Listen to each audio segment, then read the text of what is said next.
Oh good, you're here. I'm sure it comes as no shock to you that this year's harvest is still in full swing. Fall is still upon us, people, and we're feeling it even here in the land of sunshine. Did you know the nights here get down into the 40s? Huh! In celebration of the changing seasons, and because they've already gotten snow back in the flatlands, I'm going to make a snow pumpkin man.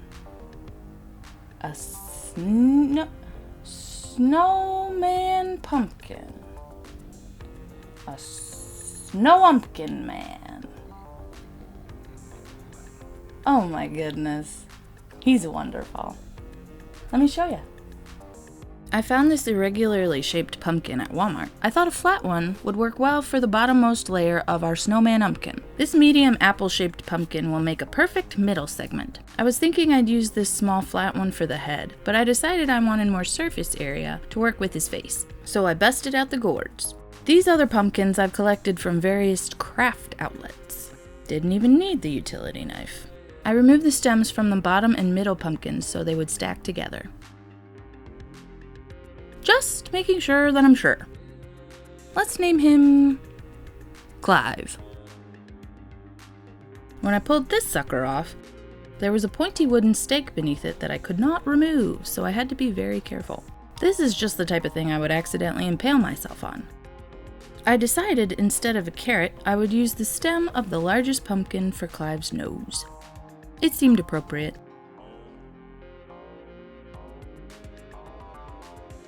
I love this weird twisty one. I think it will do nicely.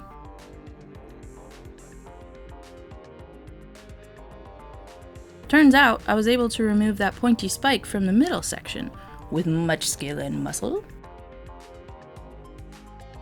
I used the holes already made for the stems and some new holes I cut in the bottom of the top and middle segments to attach the segments together with popsicle sticks. Very rounded. Not so dangerous.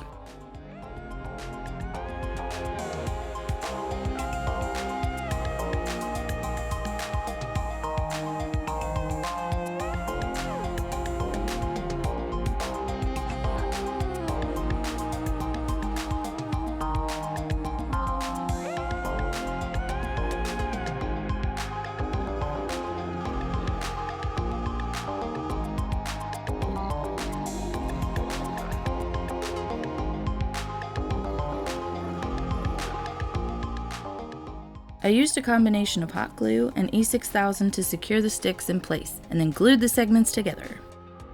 This is a trick I learned from other crafting channels that I've watched. The hot glue holds long enough for the real glue to set. I have a bit of a complex about glue. Listen, people are using hot glue to put things together. And I don't know if any of you have ever used hot glue to put things together, but it never holds for me. Maybe it's me. Maybe I just don't let it dry. Maybe I move it too soon. Maybe I'm impatient with the glue. To fill the gaps between these squashes, I'm using an air dry clay made by Sculpey to create a thick vine branch. Let me know if you guys have ever used this stuff, or if you have a favorite air dry clay down in the comments. I'm in the market. This stuff was fine. I figured out how to make it look the way I wanted well enough. It's kind of strange stuff. It almost feels like paper paste, but without the clumps. I picked up some Stonex and DOS air dry clay to compare it to, so that's something to look forward to. I pressed the middle section down into the clay to leave an imprint. Then I added texture. This little tool made the clay crumble something fierce, but I really didn't mind. The texture came out really nice in my opinion.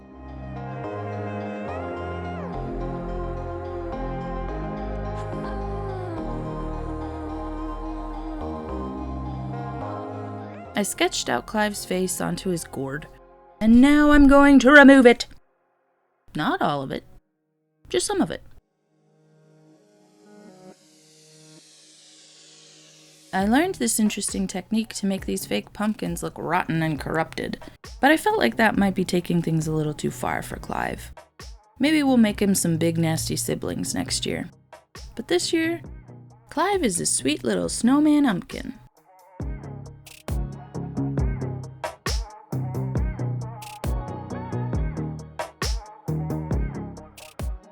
So I just used the utility knife to cut around the edges, then dig out his eyes with a sculpting tool.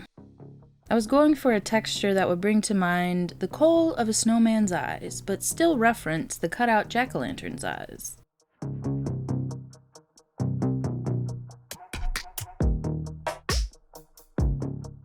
The styrofoam in this gourd has a really nice texture when broken up. The pressed foam seems to be in bigger pieces than I usually encounter. You can't tell, but I did do something between those edits. I painstakingly cut out the mouth. Now I'm gonna make you watch me dig it out. It can't be all fun and games. This is like trying to watch Nerdy Crafter open Shopkins? Oh, come on. Oh, come on, Zipper. Don't let me down. And... no. Very unsatisfying.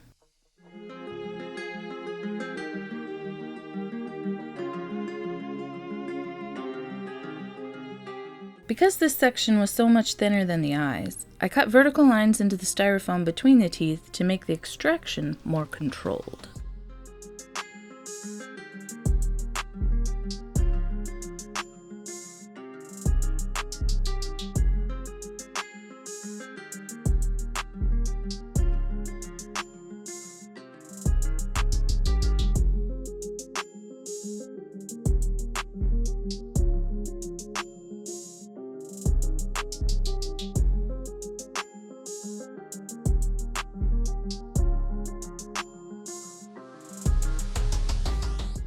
Now for his nose.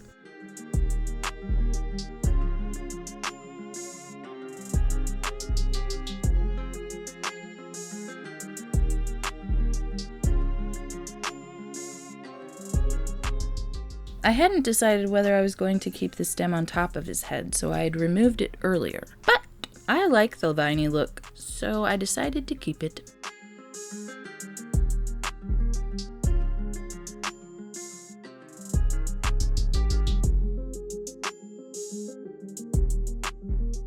I broke out the air dry clay once again to give him some chubby little cheeks and blend the nose into his face.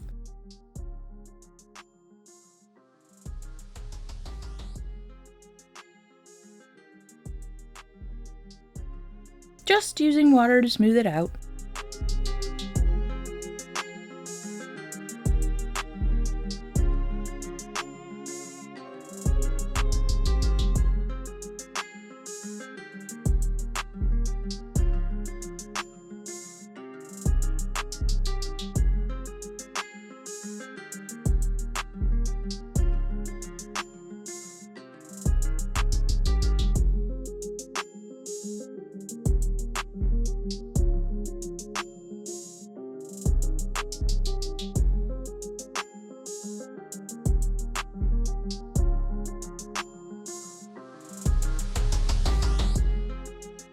I used the same technique with the hot glue and the E6000 to prepare the middle segment for the noggin.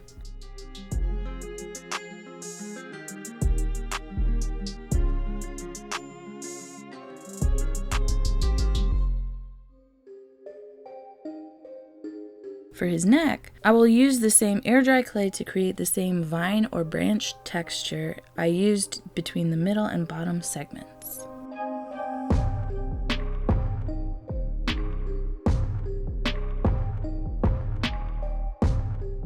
I'm using water to smooth it.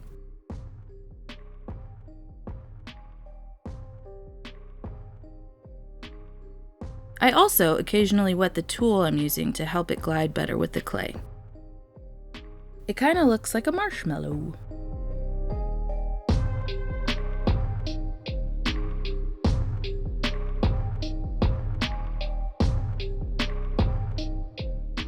Well, not anymore.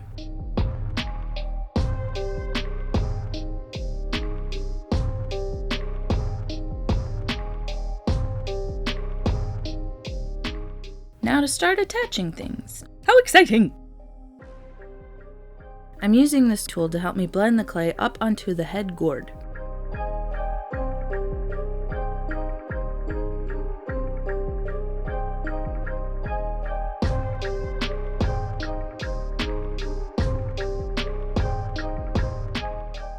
for his arms. I was originally thinking of going out to the yard to look for sticks, but then I found these scraps of wire that I had twisted together for a previous project, and I knew these would be perfect.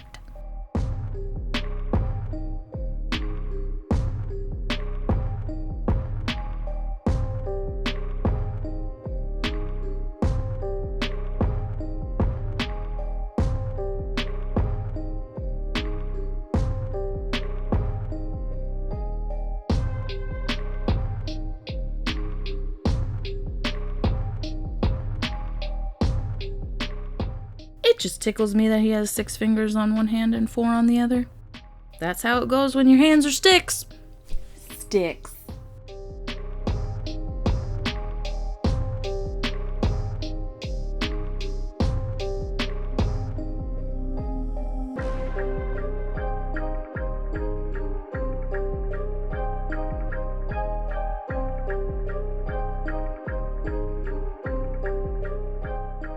I used extra bits of wire to twist around his upper arms, creating viney biceps.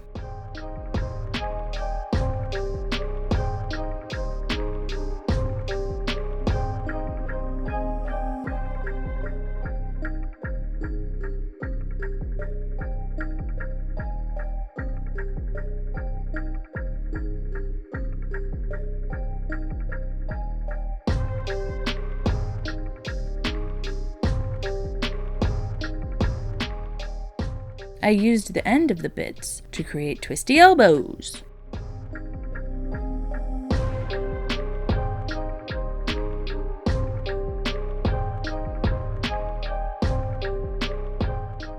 Look at those bows! I don't know how many snowmen, or jacks for that matter, that have ears, but I felt like it would be neglectful not to give Clive some ears. Pointy ears seemed appropriate. I built them on a wire frame, leaving a bit exposed so I could insert them in his head when I was ready.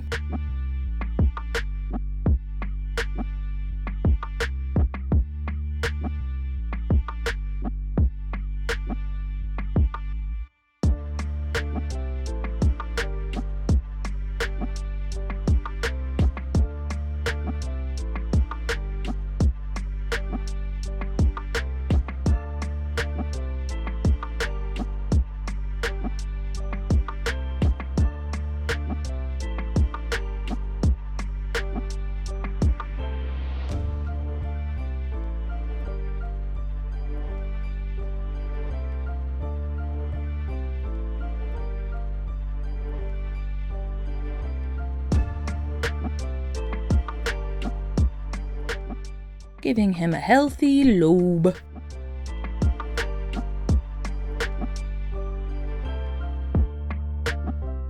Ears are tricky. I never know how much detail to go into.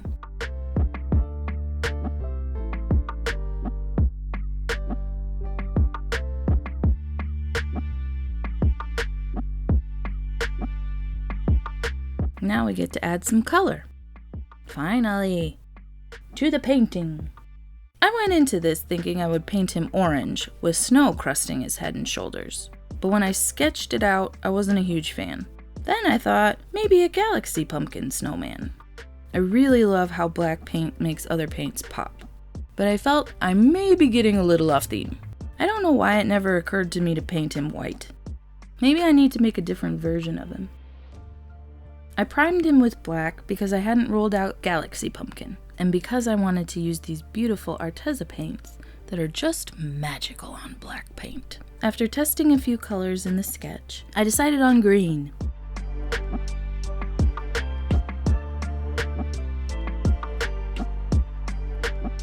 I didn't want all the segments to be the same color, so I mixed different shades and tints of this aggressive yellow-green. It took me a few tries to get it right.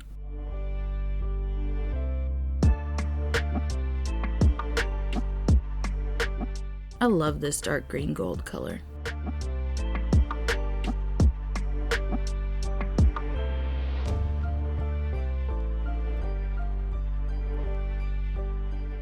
I was worried the shininess would be too much, so I toned that down a bit in later coats.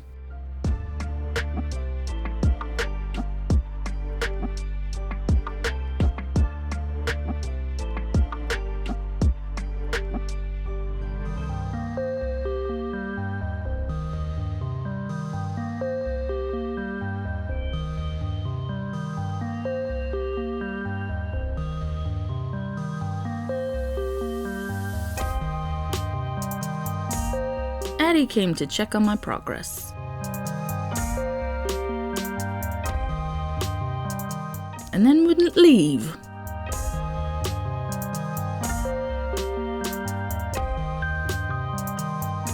I love you, Angel, but there are things to be done.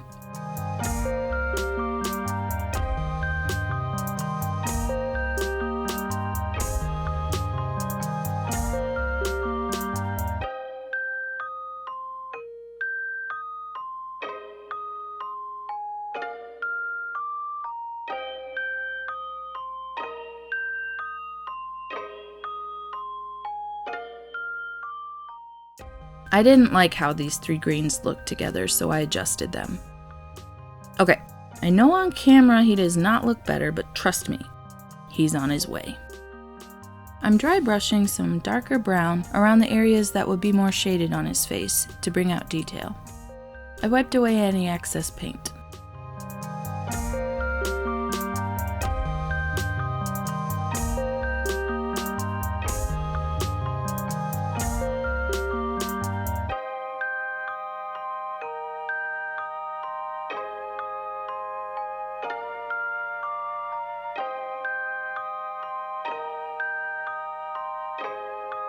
For shading on the bottom segment, I'm using a wash technique. I water my acrylic paint down, then place it where I want the shadow to be the darkest. I allow the wash to dry for 30 seconds or so before using my finger, the brush, or a paper towel to blend the edges out. When I was younger, painting intimidated me so much because I thought you had to mix every color you needed for your palette, and that every shadow and every highlight had a billion colors in it. And where were you even meant to start? You can go deep with color in shadows and highlights, and that can make your piece look really amazing, or really overworked. Sometimes you can express the same idea with a simple wash or dry brush coat of a darker or lighter color. Sometimes less is more. So don't let painting intimidate you. It is a fantastic medium, and it teaches you how to see things from a different perspective. I'm using a really cheap brush to aggressively dab a lighter green onto his face to create more depth. Somewhere in this mess, I painted his neck and waist segments brown with a metallic bronze accent. These horrible straw-like bristles provide really nice texture. You have to be kind of careful though, because they shed like mad.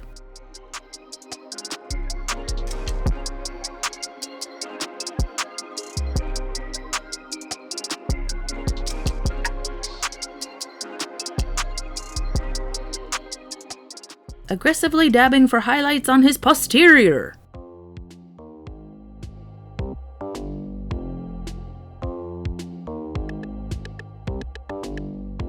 It still amazes me how lovely it looks with just a little wash and dab.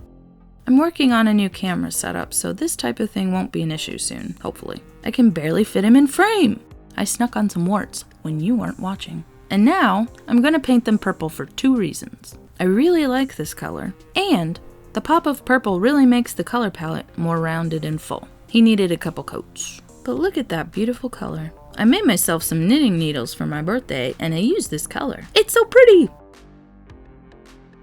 Aw, I'm using some red interference paint from Golden to give his cheeks some color. As a finishing touch, I added some eyebrows using a fine-tipped Posca pen. I glued some ivy leaves to his stem to add some more purple and blue. Now to attach the arms. I'm using the ultimate glue to attach the arms. I've yet to have any issues with this glue, so far. Oh my goodness, I love him. To continue with the snowman theme, I decided I wanted to knit him a scarf. Gotta keep my squash warm!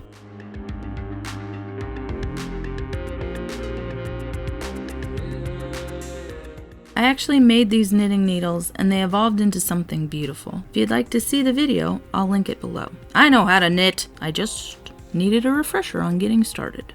Mom! Hi! Okay, I think I got it now. This tutorial was very helpful. I will link it below.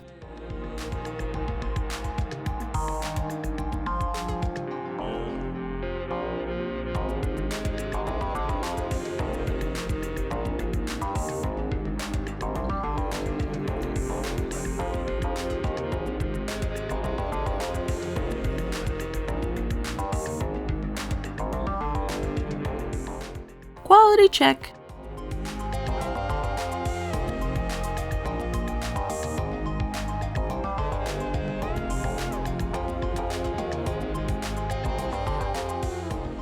Depression coping tip number 973. Showers are not as awful as they sound, I promise. And you may feel better after you're clean. I usually do. It's surprising how depression can make you forget that in only a few days. If you have any healthy ways of wrangling your woe, please leave them down in the comments. I'm sure we could all use some relief right now. I also try to surround myself with things that make me laugh. It all helps.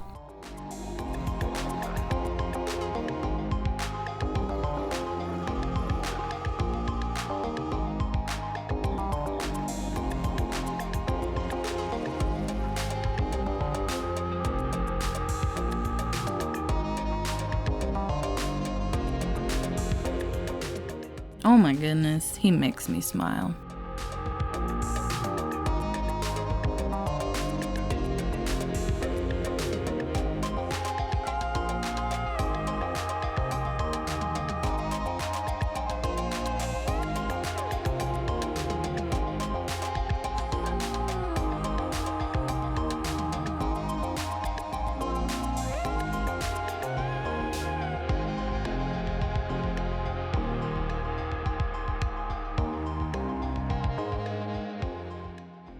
What do you guys think? I'm not gonna lie. I may or may not have already started a design for a plushie for this guy. He's so cute! It would be really challenging, but I'm not scared. Let me know what you think down in the comments. I hope you celebrated the harvest with your loved ones, however you choose to celebrate. I'm so glad you chose to spend some time here with me. If you liked what you saw here today, consider hitting the like button. Perhaps a subscription is in order. It would sure brighten my day. That's all I have to report today, my friends. I'll be back soon with another investigative exploration into a works of high adventure. Until then, take care, and I'll see you next time.